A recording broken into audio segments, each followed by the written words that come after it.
1, 2, 3. To your right, 2, 3. To your left, 2, 3. Center. Inhale. Exhale. Hands up. Reach down. 1, 2, 3. To your right. To your left. Center. Inhale. Exhale. One more time. Hands up.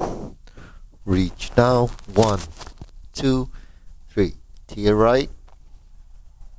To your left. Center. Inhale.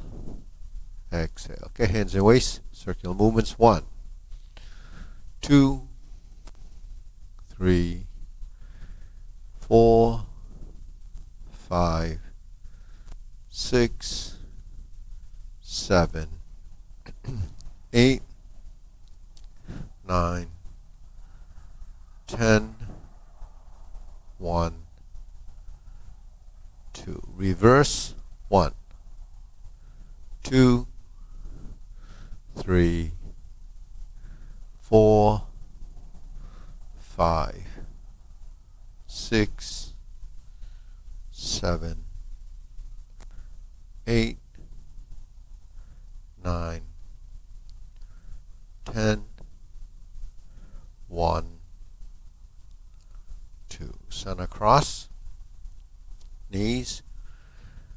1, 2, 3, 4, 5, 6, 7, 8, 9, 10, 1, 2. Reverse. 1, 2, 3, 4, 5, 6, 7, 8, 9, 10, 1, 2. Center. Hands on your waist. Neck turning. 1, 2, 3, 4, 5, 6, 7, 8, 9, 10, 1, 2. Back and forth. 1, 2, 3, 4, 5, 6, 7, 8, 9, 10, 1, 2. Center. Tilt to the side. 1, 2, 3, 4, 5, 6, 7, 8, 9, 10, 1, 2. Center. Rotating. 1, 2, 3. Reverse. 1, 2, 3. Center. Hands up. Pull in. Inhale. Exhale. Inhale. Exhale. Inhale. Exhale. Okay, spread your feet. Turn your shoulders. 1, 2, 3, 4, 5, 6, 7, 8, 9, 10. 1, 2, 3, 4, 5, 6, 7, 8, 9, 10. 1, 2, 3, and stop. Okay, turn, stretch it out.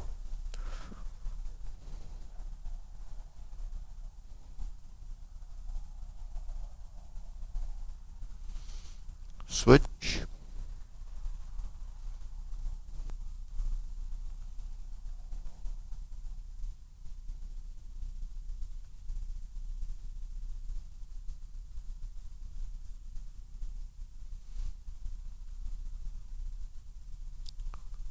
Switch.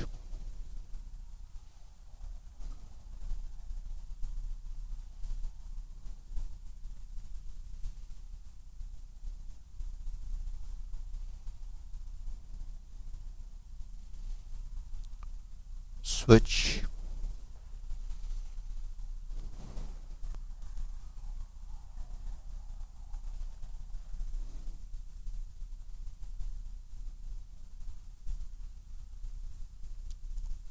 Switch, straighten the front knee.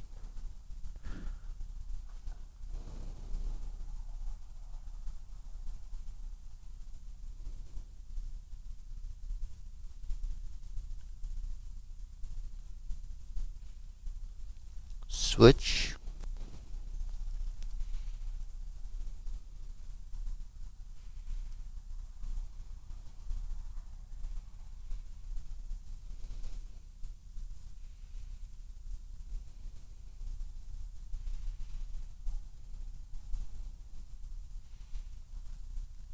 Switch.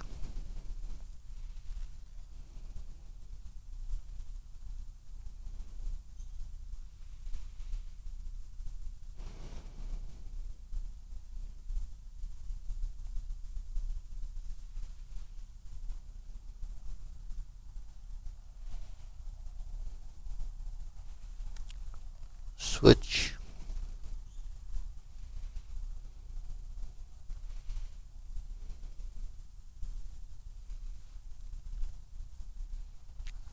Center.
Okay, shake it out.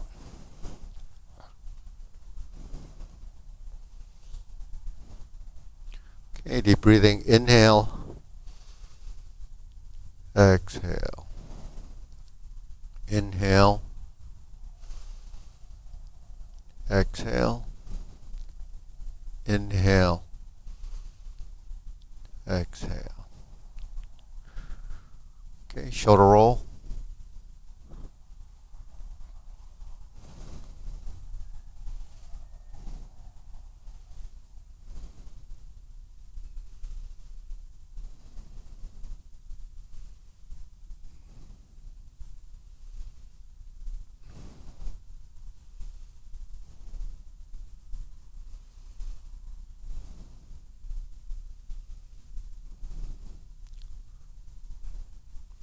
Reverse.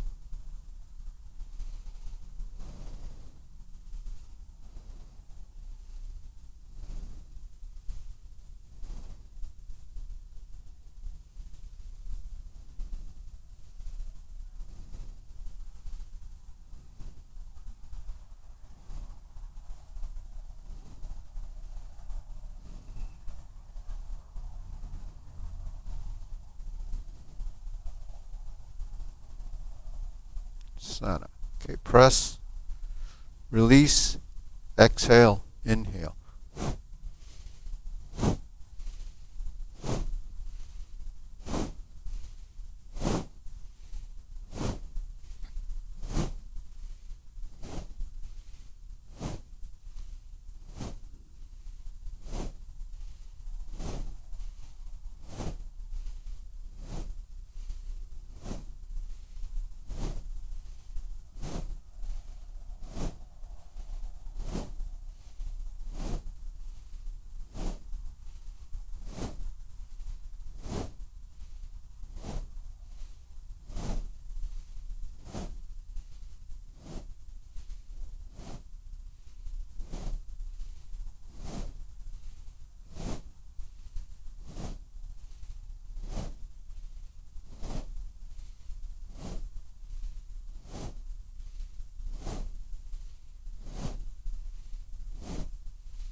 And Sana. Deep breathing, inhale. Exhale. Inhale.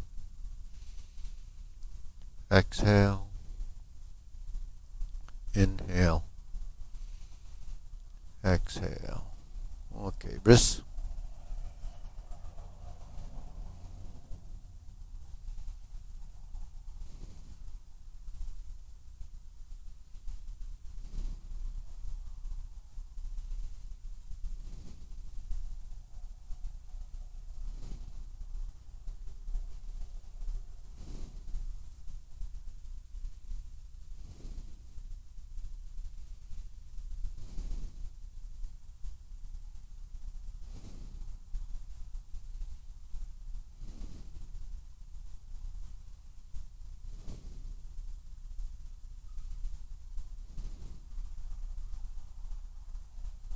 Reverse.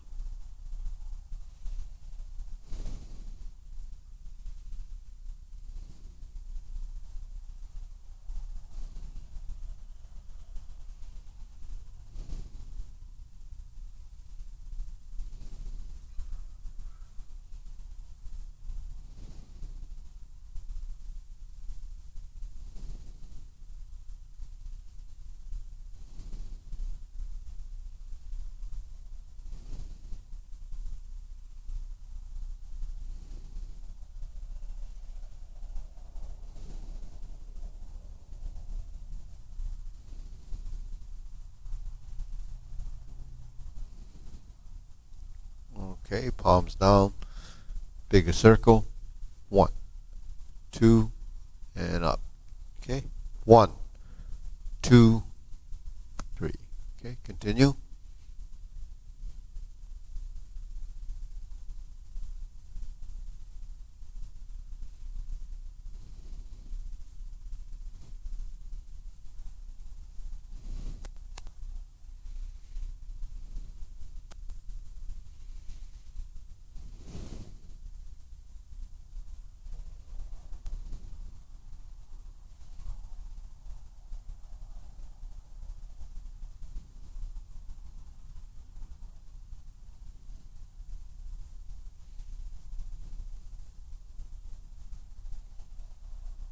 And stop. Okay, shake it out. Side to sides.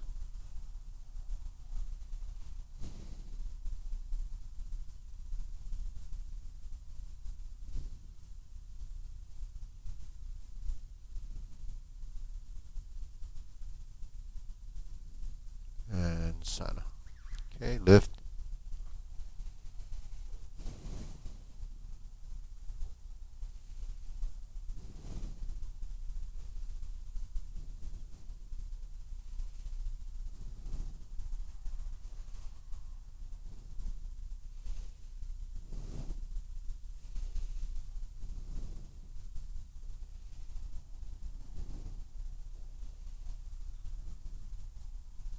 Okay, insert needle.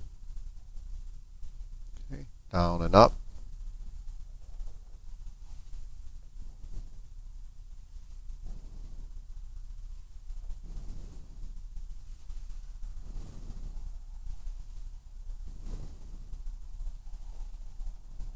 Switch.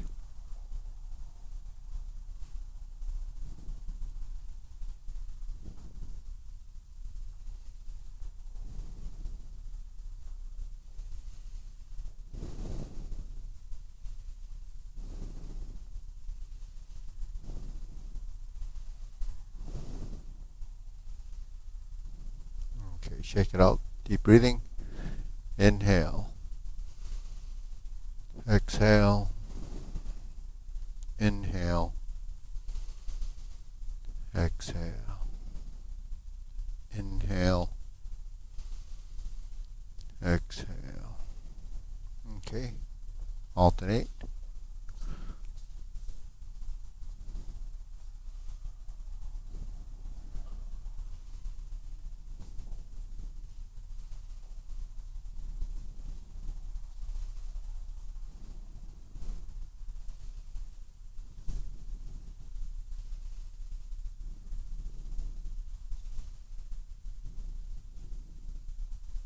Okay, center, switch.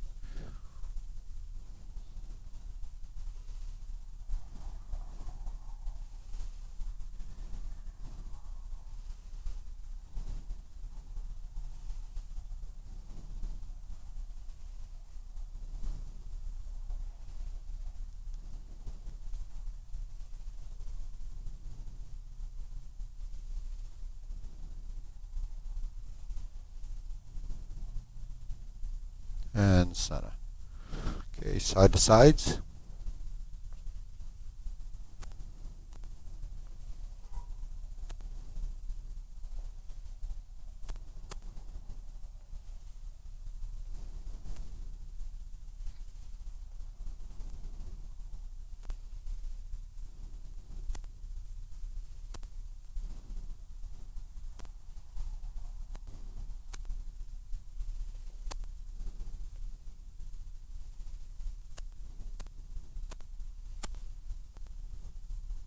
Switch.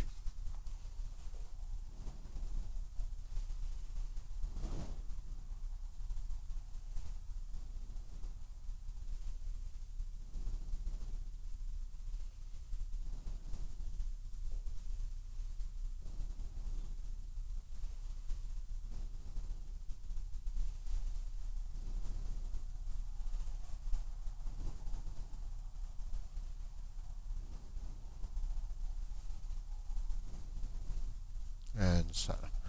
Okay, shake it out. Deep breathing. Inhale. Exhale. Inhale. Exhale. Inhale. Exhale. Okay, still grilling.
Okay, switch.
And center. Open and close.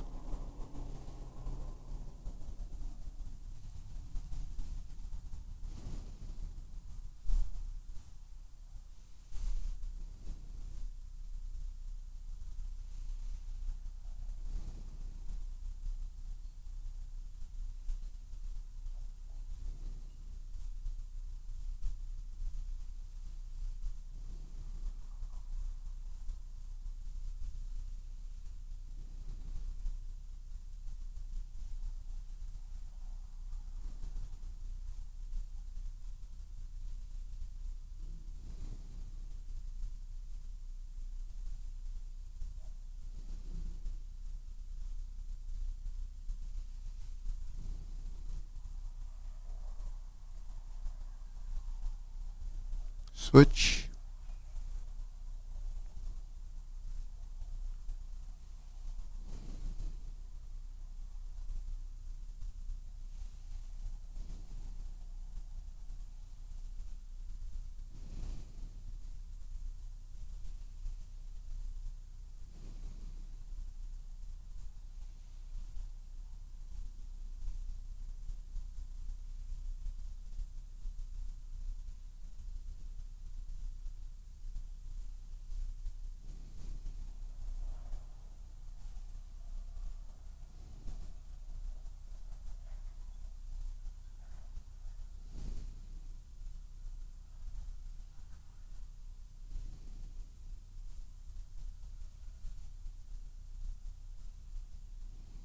Okay, center. Circular movements.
Okay, lower hoop.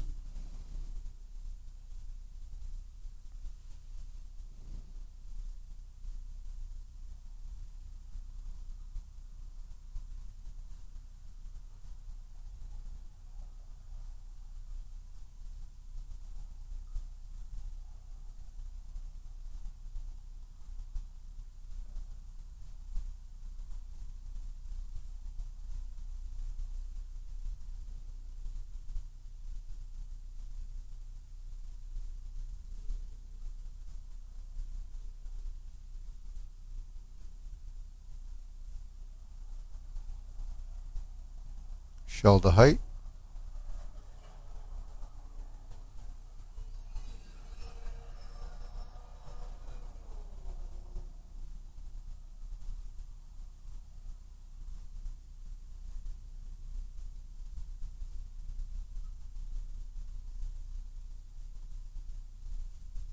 Elbows down.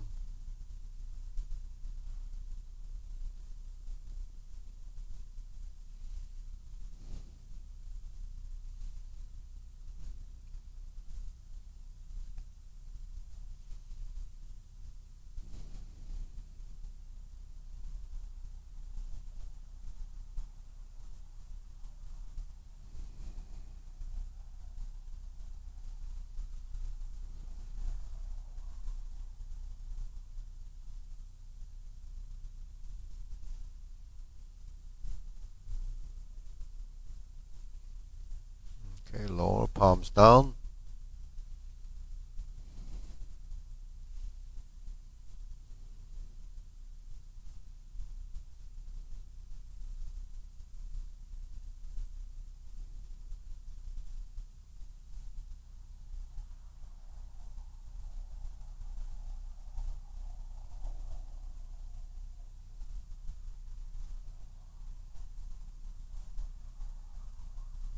Extend.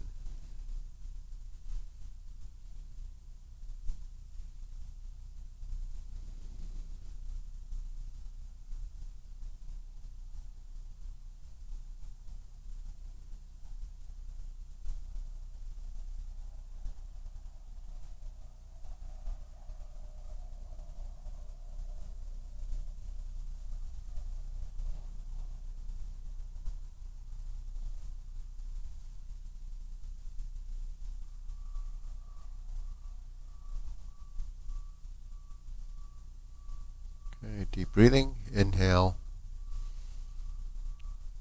Exhale. Inhale. Exhale. Inhale. Exhale. Okay, diagonal flying.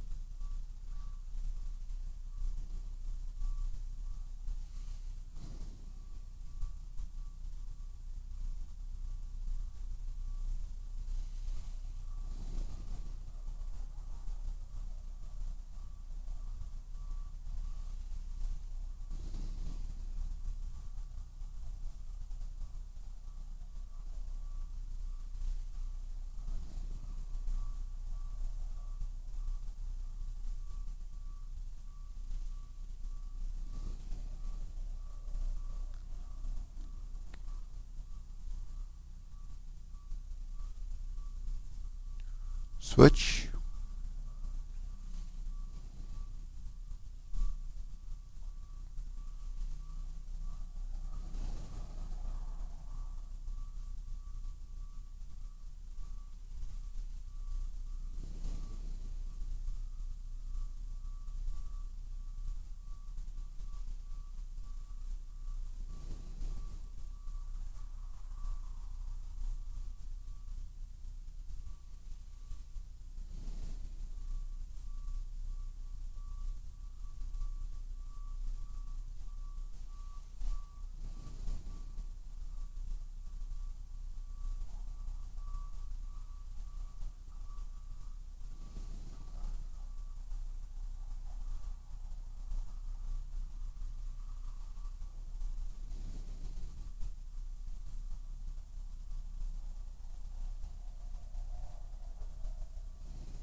Okay, cloud hands.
Palms down. Lift up. Carry tiger to the mountain.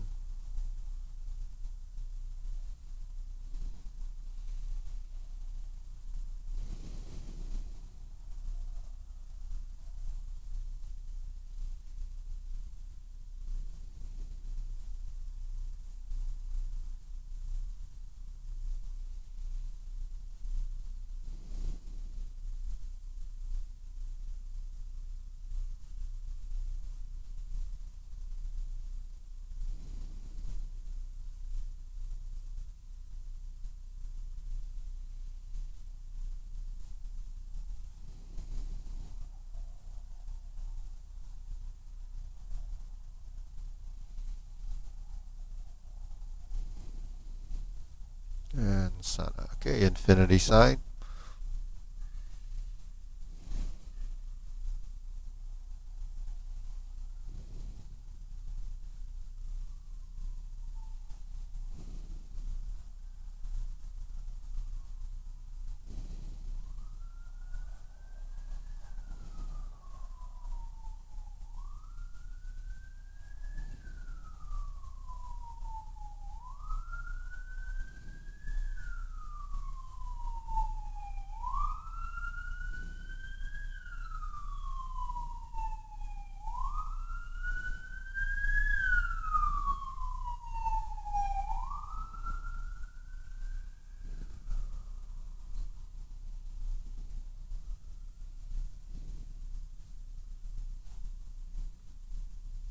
And Sana. Form the fist.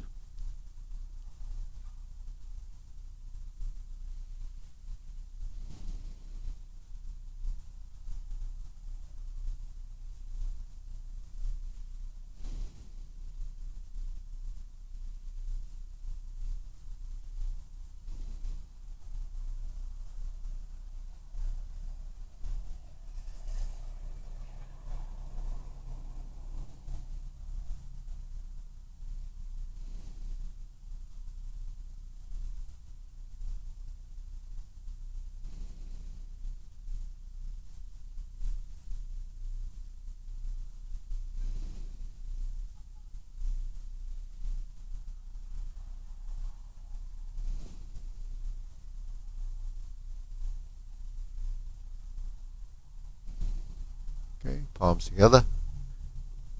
Strum the lute.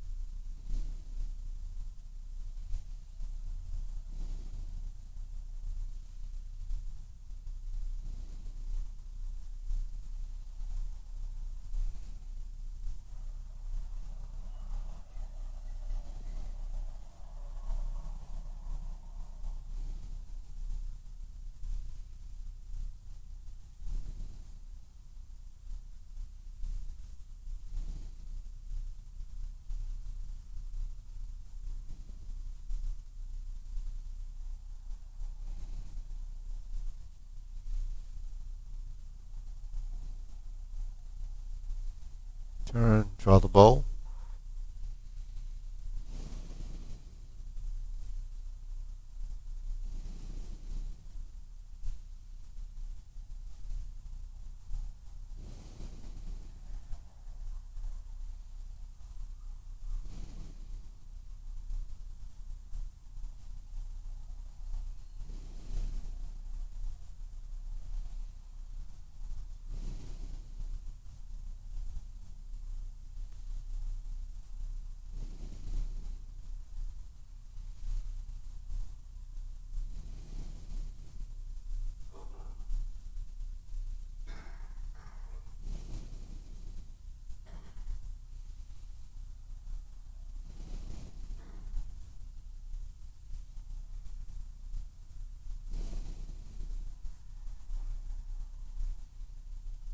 Okay, fan to the back.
Okay, raise the hand.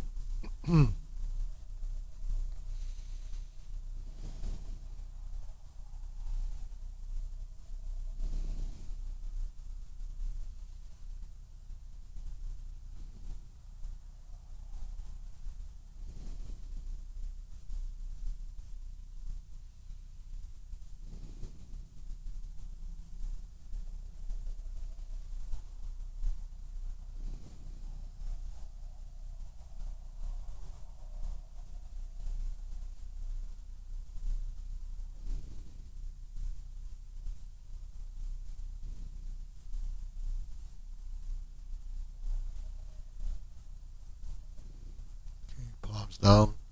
Deep breathing. Inhale. Exhale. Inhale. Exhale. Inhale. Exhale. Okay, we'll do a short form. Okay, ready? Feet parallel. Preparation. Begin.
Okay, deep breathing. Inhale.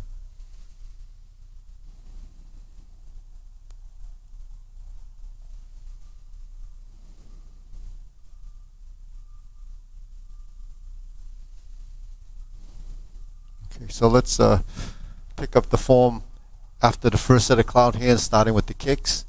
Seeing you have to leave at 10:30, right? Yeah. So we can get it from here to the first set of kicks. Ready? Begin. First instep kick.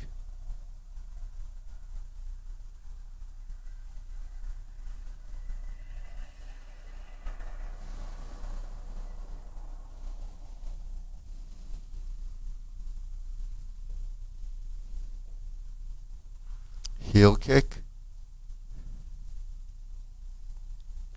Brush knee, right and left sides.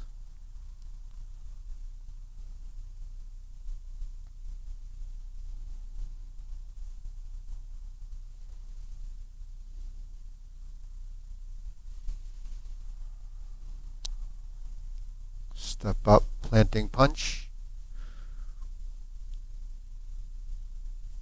Second punch is parry and punch. Step up. High pat the horse.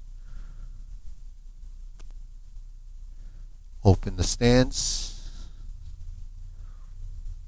Beat the tiger. Or actually form this side. Back side. Okay. Clench your fists, back to center. Right heel kick. 2 punches to the ear. Flip the hands, potting leg, left. Turn, potting leg right. Parry and punch. Step up, form the fist, and punch. Divert, block, and punch. Cross the arms. Leopard and tiger springs to mountain. Carry tiger to the mountain.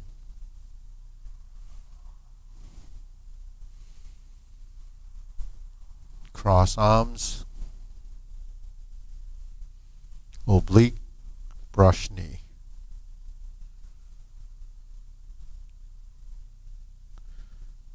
.180 turn. Oblique, brush knee. Grasp the sparrow's tail.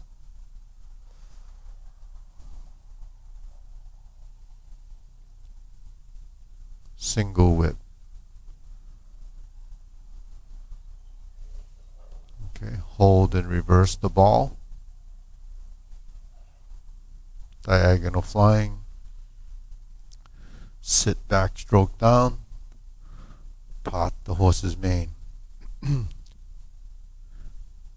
Second time, pot the horse's mane. Step up,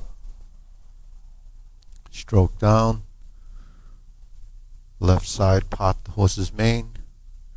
Step up again, stroke down, hold the ball, pot the horse's mane. One more time, pot the horse's mane. Cross corner. Jade Lady work shuttle. Sit back and turn, pivot.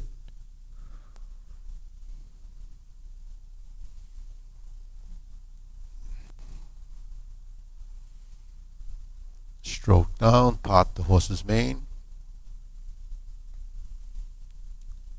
Cross corner.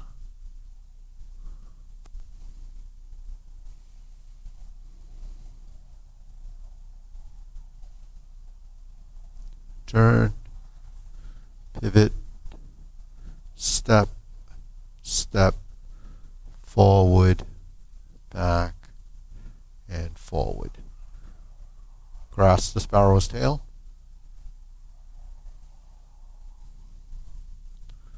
The single whip.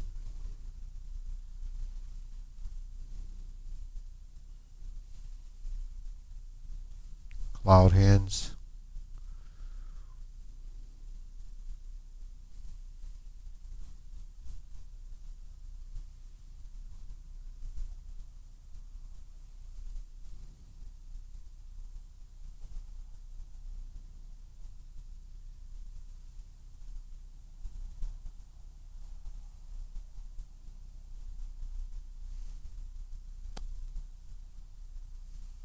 Okay, turn. Snake sticks out tongue. Pull down. Step up, cross hands to golden cockroach, stands on one leg. Step through, kick, poke, left side, repulse the monkey.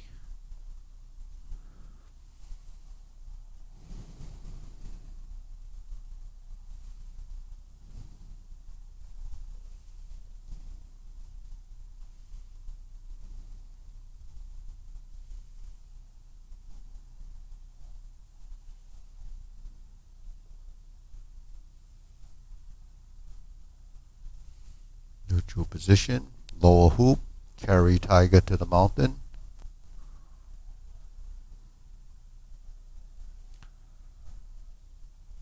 Hold the ball, shift, diagonal flying, shift, step up, press forward, raise the hand, bend from the waist, stalk, flaps, wings. Turn. Brush knee one time. Insert needle the second time. Step forward. Fan to the back. Adjust your feet. Spread the arms. Turn. Stroke down.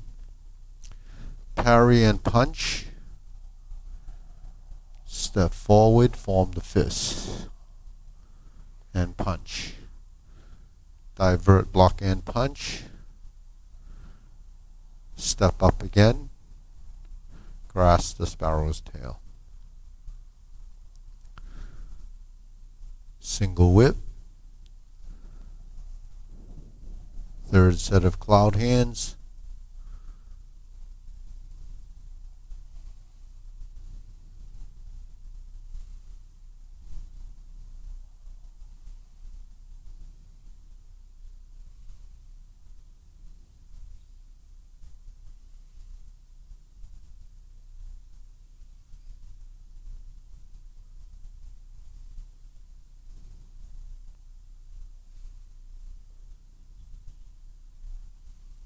Hook your wrists, turn,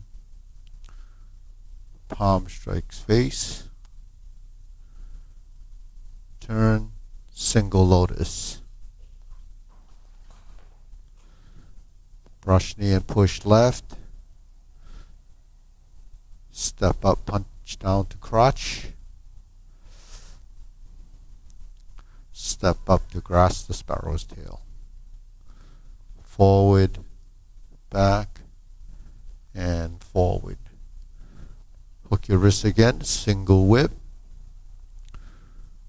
Second downward posture. Snake sticks out tongue. Invert the hands, turn it, pull down. Step up to cross hands, which is 7 stars. Retreat. Hook your wrists on the left. Ride the tiger. Left palm strikes face. Turn. Double lotus. Draw bow to shoot tiger. Step up, second palm strikes face. Turn. Parry and punch. Step up. High pat the horse. Step up. Grasp the sparrow's tail.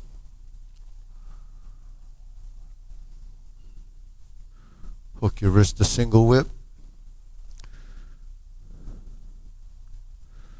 Hold the ball. Reverse the ball. Diagonal flying. Close the form.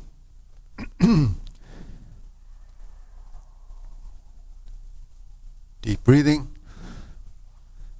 Inhale, exhale, inhale, exhale, inhale, exhale. And it's 10:30. Thank you, Steve. Thank you, class. Okay, that's it. Everyone's leaving. Okay, wait a sec. Okay, so, not, huh? Yeah, we try to fit things in. So we'll work the next half with after everyone settles down. We can either work on a piece of the form, answer some questions, play it by ear, see what we need. So. Yeah, class is still on. Yeah. Yeah, Steve has something personal, I guess. It's none of our business. Oh, we don't need to know. Yeah. No. It's just no. He told me that he had to leave at 10:30. No changes. Yeah, there was a book out a long time ago about people resistance to change. Yeah. People. Oh yeah. Well, it depends how you view that change as drastic. Yeah, but it's good. It's good to be able to change because it's called adaptability. But some people can't adapt. So as creatures of habit, you can imagine. That's all we're doing when we're learning movement is taking movements and developing until they become a habit. So, when we study something like this, when it especially involves movement, you learn. That's what we do. We're conscious of it. We learn and we go through it. Then there's the practice, or you can consider that training. So training is actually getting your body to listen, and listening is making it behave.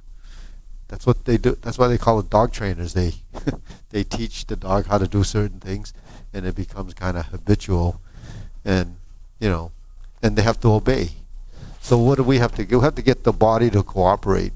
In the beginning, it doesn't cooperate because it doesn't know anything.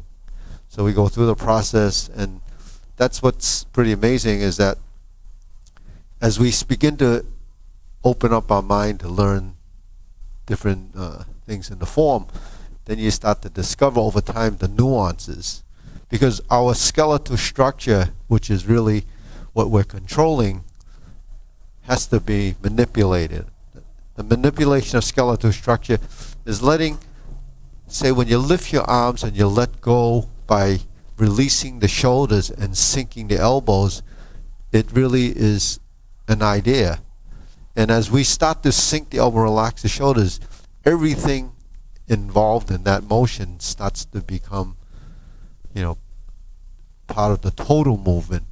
Because while we lift the arms in the beginning, we're just doing this. But then as you realize, as you lift your arms and you sink your elbows, so do your knees begin to release.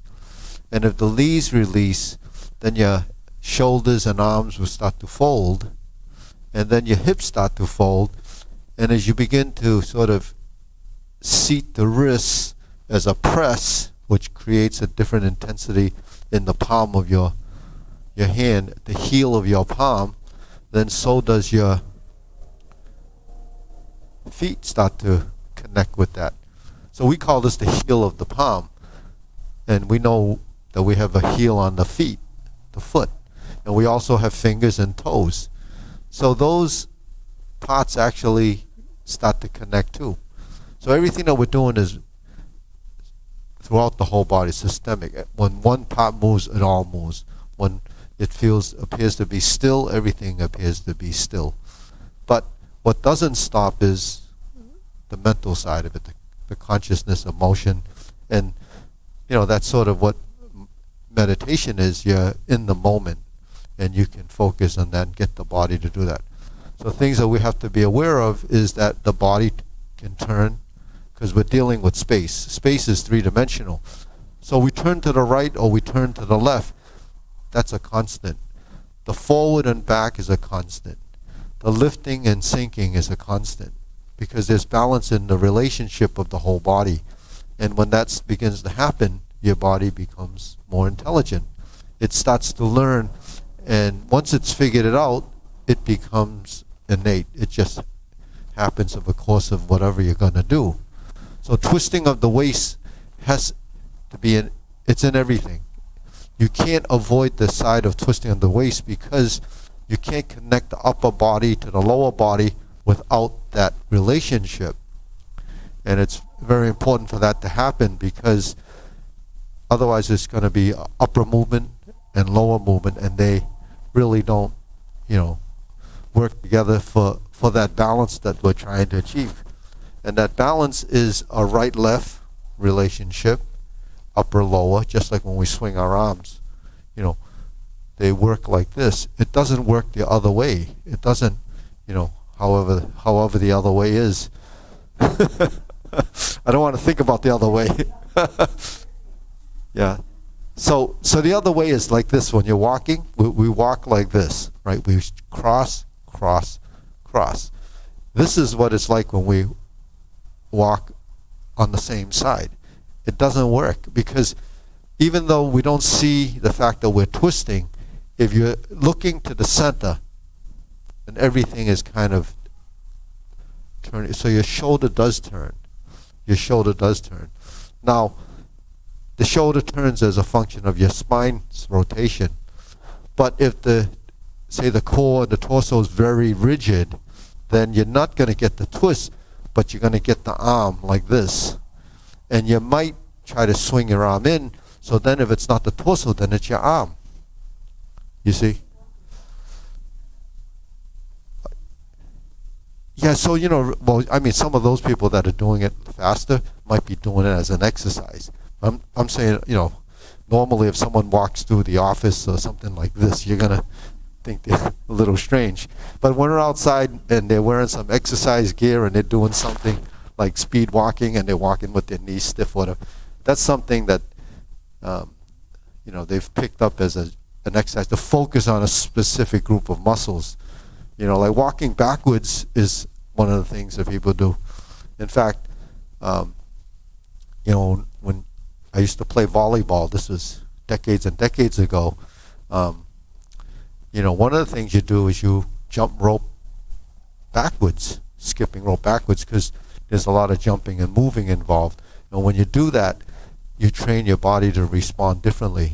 Because when you sometimes have to go back for a ball, like, even the baseball players have to judge that distance, and you have to move backwards, and you have to be in control moving backwards, because you're not going to bump into a wall because there's nothing there. But that's what you have to do. Training is specific. So if you want to work sideways, you have to move sideways. You want to move forward and back without lifting the heel, you have to practice it like that. So, anyways, anyone have a question, or you want to just work on a section of the form? Yeah.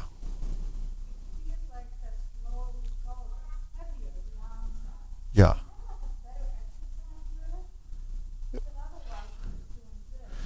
Is it a better exercise?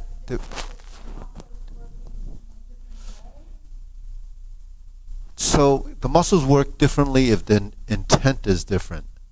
If you just do it like this and relax, then there's no real consciousness of direction of movement. Once you have an idea of lifting and sinking and then tying it into the downward press, then actually you're creating minute forces directionally. And those minute forces are really sequential type things, that you're sequencing the intensity of the movement, meaning the little bits of strength that you have to use to create the movement. So you're building a method of movement. So, you could just go from here and just drop your arms like that. That's releasing completely, uncontrolled. You can go like this and intense, but then the whole body begins to tense. So what you're doing is regulating a movement directionally, but then controlling the action to have movement and alignment. Aligning your body means you have to release joint positions to allow the body to create, the trueness of that movement in a direction. So what are you doing? You're controlling the ligaments and the tendons and the connective tissue, that allows the body to expand to a certain point before it becomes excessive.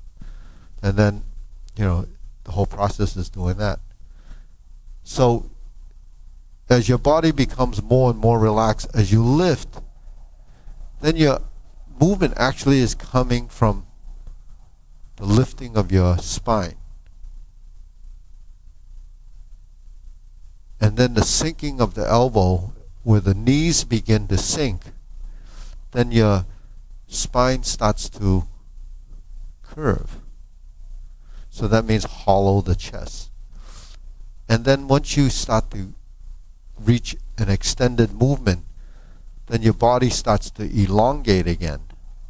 So the balance between rounding and straightening becomes the idea of expansion and contraction, but really releasing. So it's rounding and straightening, rounding and straightening. So that happens in the vertical line because your spine can curve, and it can also elongate. Elongating meaning looking for straightness. Your spine will have a minute curvature in it because that's how it's designed.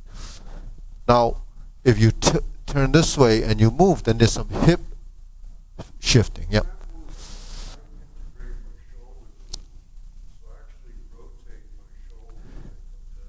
Yeah, so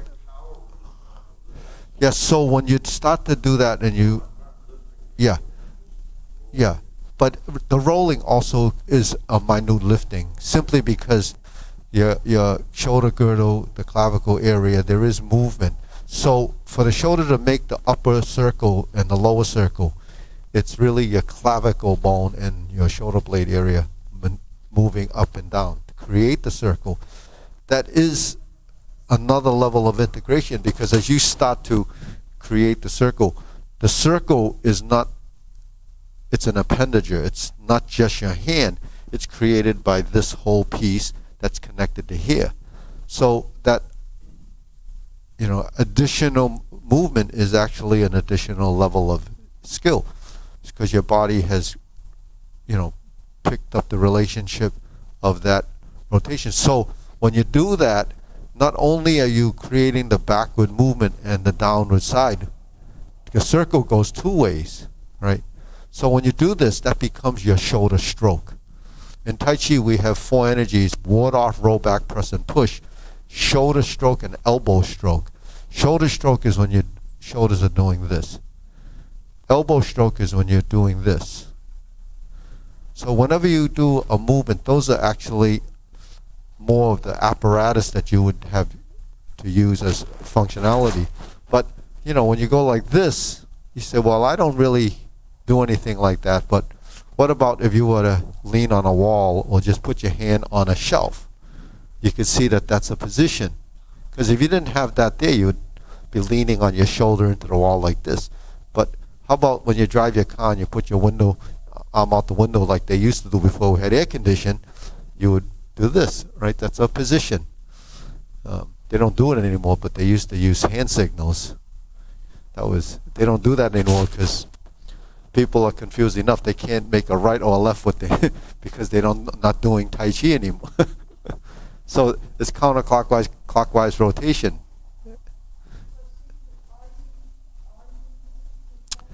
It's not huge. It's not a huge motion. It's subtle, but everything moves, right? Actually, one of the reasons why, I think along these lines, additionally to that, the fact that it has to move, is because one of the things that advanced skill masters say that you can apply every part of your body, that every part of your body would be useful as part of the integration.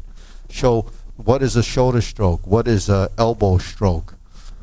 So if your relationship in the upper body is tied to the lower body, then you must be able to use your knee. You must be able to sit back. So if you go like this, that becomes a strike in a forward direction. If I go like this, that becomes a movement laterally. So if I show you that on Eddie's body, because his body's better to abuse than anyone else's. So what happens if he's in a stance And you say, well, where's the force of the leg? Well, when we're turning like this, if I'm here, I just turn. I move his leg like this. If I go like this, that creates a directional force.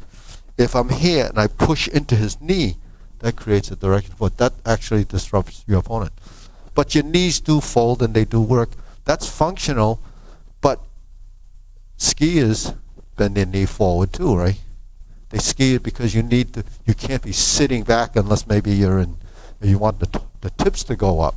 So depending on how your body is situated is what it's going to produce as a movement. So here, I'm moving like this. Over here, if I'm on the inside, I'm moving like this. So when we turn our feet, we actually are doing something. When we open the position, say open the stance, you might be coming in like this or coming around like this. So that's how that's footwork. So you're using your body like that. Now when we go like this and we move like this, and then we turn like this, this is here, here, or here. So there's your hip. So your hip is moved like your shoulder. If I use my shoulder, I might be here. I lift like this. If I do this like this, then I'm coming with my shoulder like this. If I come to behind him like this, then this is a shoulder stroke. So what you're doing is that. So when your shoulder gets integrated with the diagonal flying or park the horse's mane, then the movement is really not in your arm. The movement is actually in the body. So this part of it is just sort of giving you the, what do you call that? The, what's the term? What's the term? No, the articulation of the motion is reaching the fingertip. So if my hand is like this, it's different like this. It doesn't work like this as well. It has to be like this. So here, with the thumb going like this, it becomes a direction of movement. So your fingertips actually help you determine where the movement's going, just like your feet determine the direction. So if your toe points this way, then you're going to go that way. If my thumb goes this way, you're going to go this way. If I go like this, then the hand's going this way. If I go like this, so every gesture that you make in the hands becomes the focal point on the arm. So that's how meticulous you can get as far as how you would. Yeah.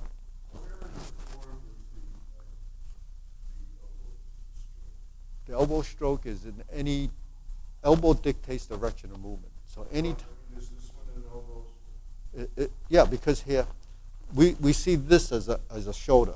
Yeah. But if I go like this, it becomes the elbow. Yeah. So an elbow shoulder. If I go like this, it comes down this way. If I'm like this, then the elbow would take the direction of movement. Now, when I do that, I would have it like this. See? See? Or in the elbow, in the closing movement of the form, we're like this. So in the closing movement, we're like this. Elbow. So you're elbowing like this. And then you're elbowing like this. If my hand is here and he punches here, I can just think like this. You see? If I go like this, let's say it's up here. If he comes here, if I sink my elbow, which is an elbow, and a down. If I'm in a position like this and he, with a knee up, my elbow can thrust down like this. And it's very painful in his knee. See? So your knee stroke, every time you move, you sink your elbow. It's down. So the elbow dictates the direction of movement, So elbow out means going right or left. Elbow down is vertical. Elbow slanted like this, oblique. If my elbow is like this, then my force is going to go in that direction because that's the way the skeleton is designed to move.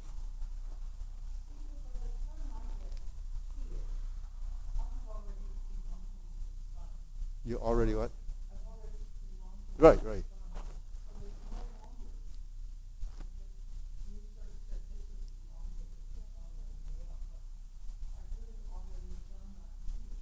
You've done that here, but then we're here, and then what do? We fold, and then we move. Well, because after we get to here, then we have to sink, and then we have to turn, and then we fold. So each posture is a unit, and then each unit becomes a transition to link the two together. So repeated exercise, if I'm here, and then you sink, and then you round, and then you sink, and you rise, and you sink, and you rise. Now that's up and down, but there's an interim phase of the movement in which there's a little bit of forward and backwards. Because once you're here, as I start to go down, my arm starts actually to go like this before it actually goes up. So this, because if you look at the movement, if I'm here, the hand has to go here. So between here and here, it becomes this. So here's where your shoulder comes forward, and here's where your shoulder goes backwards, and here's where your hand goes down. So the idea of this is your body starts to go opposite because it has to compensate for the equal and opposite direction of forces. They're not, it's forces of, you're really counteracting the forces of gravity. Because if you don't counteract those forces of gravity, you can't maintain your center of mass. Without maintaining your center of mass, you won't be balanced in position. You won't tip over simply because your proprioception would say, if you tip over, fall, you get injured. But the thing is, that's part of a defensive mechanism. But in movement, when you want to determine that the fact that you're actually doing this is really something that your body becomes, much more astute. So actually, what happens if he holds my wrist like this, when I move, between here and there is actually the first phase of the movement. I just relax. I don't have to fight that. And then when I go like this, it goes up. You see?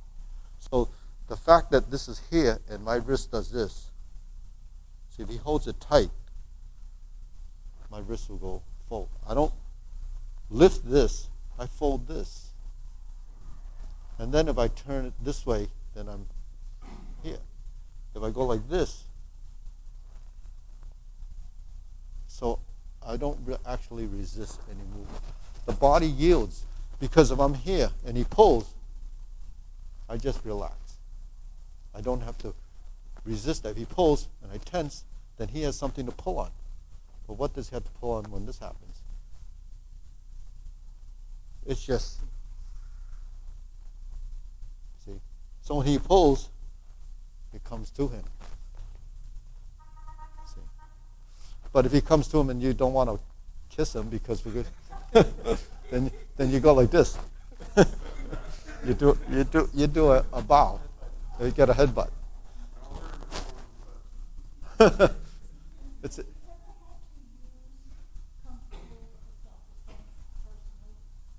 no, because I don't go to those places. No, but yeah. Well, you never know.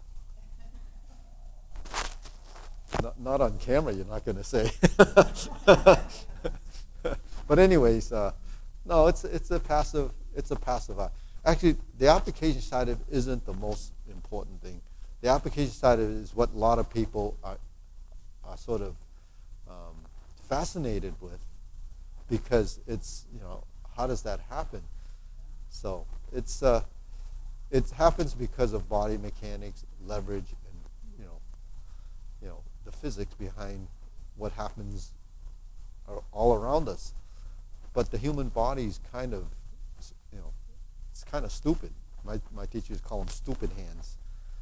You know what a stupid hand is? A stupid hand. These are translated from Chinese. A stupid hand is when someone holds on to you, and then he holds on to you with your two hands even. No matter how hard he holds, it doesn't matter. How stupid is that?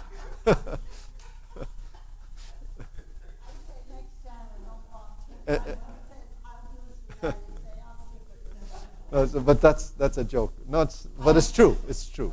If someone's going to hold on to you with two hands, they just destroyed themselves. Especially, Yeah, because the natural instinct for as a fight or flight syndrome is to cover up, not actually respond. And avoiding is, we know how to avoid a car. If it's coming at you, you try to get out of the way. And some people don't. They get hit by the car because they freeze. If you're walking across, you see it coming, you got to take your step and move. But if you're not used to taking steps quickly, then when it comes at you, you kind of don't know what to do. If you think about it, it's too late. So that's what a reflex is. So when we learn things, it evolves into a reflex action after it gets into subconscious motion. So anything else you want to work on? Oh. I will get philosophical. Okay. Over the many years, two things have started. Mm-hmm. One is that the movements are moving your body and repositioning your hands. Mm-hmm. That's what I look for. Mm-hmm. I ask myself, is it arms or is my adequately moving them? Mm-hmm. The second is I call it integrated movement. Mm-hmm. That everything is moving at one time. Mm-hmm. So I try to find in a move all the parts and see that they're all moving. Mm-hmm. Integrated. Yeah. So they all focus on the intent. Yeah. So, all of that is true. We have to integrate our body. But then integration of body just means that everything is moving. But the level of movement I should have is the sequential event of each one of those, so that there is this idea of the substantial and insubstantial, the passive and the active movement. That's all part of the theory. So movement itself, is not equal. It's how you move and why you move in specific ways. And, all the things that you're talking about and, getting your parts of your body move. It's an awareness thing. But part of that awareness happens only if you've been exposed to it. Because if you didn't know that this could happen, you wouldn't actually be trying to do it. So, it's just like someone that invents, something in the computer or some type of apparatus. That's their idea. And exposing that idea could allow other people to develop it. That's why they have, secrecy in corporations that do this kind of stuff. They have all these guys with all these women or men with ideas, and what they're doing is trying to create the next thing. And it's constantly happening. If we're not exposed to it, and that's what the exposure is, once you give someone a hint of the idea, they can run with it. Now, with this stuff, you can give them a hint of the idea, but it takes so long for your body to pick up on it that it is a slow process. So it's not, back in the day when people were teaching this, they were very secretive about what they would expose to their students or to their competitors, which are their foe. And this was during the survival days. If you showed someone a technique that's going to destroy themselves, then they're likely not to show it. So that's why they were kind of secret about how they practiced and so forth. But the thing is, that was then. They continued on like that for, into the 19th century, still kind of paranoid about who's going to steal their art. But the thing is, it's so hard to steal and so hard to learn, because it does take patience and time, that it's really nothing to fear, really, because the ones that had these concepts when they developed it, they're all gone now. So if they didn't actually pass down some information, then it would be lost. So, and teachers constantly evolve. So what is the most benefit from learning a teacher that has done it a long time? It's their training methods, their approach to how they think you can develop the best. That's what it is. Because everybody learns the same form. What are the techniques that help you progress? So the Tai Chi Paradigm's warm-up exercises are fundamentally the best things to help you develop, to take you through to a level of understanding outside of the form. And then through that, and then combining that with the form, it gives you other additional insights of how to develop. And then as your body evolves and changes with things that it didn't even know it could do, and that's the discovery, then you'll find ways to improve that. And that's how I teach, and that's what I've been doing over the decades of teaching. So it's constantly evolving. One of the questions I got when I first started teaching at a senior center in Belmont, they said, well, now that you've attained a certain level, they just put a quote, now you've mastered it, who do you learn from? Yeah, but it's not who you learn from, it's what you learn, how you learn as you discover and evolve. If you don't have a teacher, then you still have to practice and then you discover. But that's why people that studied these arts back then had this relationship with a teacher, and that's how you kind of develop all the knowledge, the information. You think you usually only interact with a teacher 1 year or 2 years when you go to school, but when you're doing these type of arts, it's a lifetime. If you have that opportunity, but it's decades and decades. So I spent 27 years with my teacher. That's a long time. It's more than you spend with your parent, right? And so that's how it is. And then you constantly interact with people that.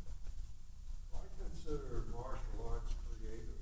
Mm-hmm. I mean, your instructor brings you to a certain level, and after that, you have to explore the fundamentals and maybe even create some more, or discover some more, and then integrate those into what you're trying to do until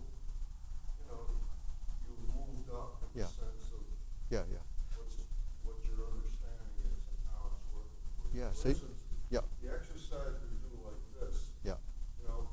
What kind of exercise is it? A waist exercise, a hip, or what? So I do it leaning my hips forward, and I twist the waist. It helps me discover my waist, the muscle that control this part, as opposed to not moving them. Yeah. Moving my hips, you see. Yeah. So this type of training, what you're talking about, is more isolation to be able to control the waist. So that would be something that if you were teaching a group of people and they had a lot of trouble turning that lower mid-back or the lower lumbar area, you would isolate it like that. So if you do it with this, some people only turn their hips. So then you have to, but the students that learn have to be ready to adapt to the different ideas. Because sometimes, like we say, turn the waist, and it could be 2 years before the thing starts moving, because the waist actually has a lot of habits too. Everything that the body possesses is a habit. So if you're doing a lot of planking or a lot of stomach exercises, or you're doing a lot of standing presses or whatever, it creates a lot of rigidity in your body. And when you're doing that with a lot of weight, you don't want to really move your spine in motion, because it has to be stable. That's when most people hurt themselves. So you have to. It depends on what we're doing. But yeah, that's true. You will develop a lot of exercises. Some of it is like when we're talking about summation component, the patterns of movement, the integration of body. There's ways of getting things to happen that is really kind of foreign to the body. You know, it's like this. This is shoulder roll. This is shoulder roll, right? But typically we do them in pairs because our body learns best like that, because our mirroring happens to be best like that, and it only knows how to do that. It's sort of the basic thing that we can do things in pairs much better than they're in different directions. So if you do this in this direction, you do this in this direction, what's it like to do it in opposite direction?